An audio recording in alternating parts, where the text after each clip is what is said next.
Unbelievable how much water is up here. There's parts of this, I don't know if you can see my feet, but both my feet are in 4 or 5 inches of water. In the corner here, as you can see, the drop tube was all jammed up and clogged. The tube is too small for the roof. We need to install a bigger drop tube here as well. Not only get a new roof, because this is improper material to go up here, but put in a bigger drop tube so the water can escape. As I try to fix this problem here, I can give you a good idea of how bad it actually is. I'm going to take my tape measure here. This water here is standing at 4 inches deep. You know, in different spots, it's going to get deeper too. All this standing water is now seeping through this roofing membrane and into this lady's house.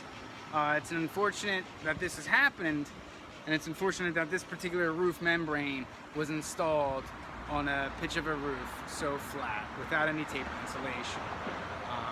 I'll report back to you guys and you can see the final results.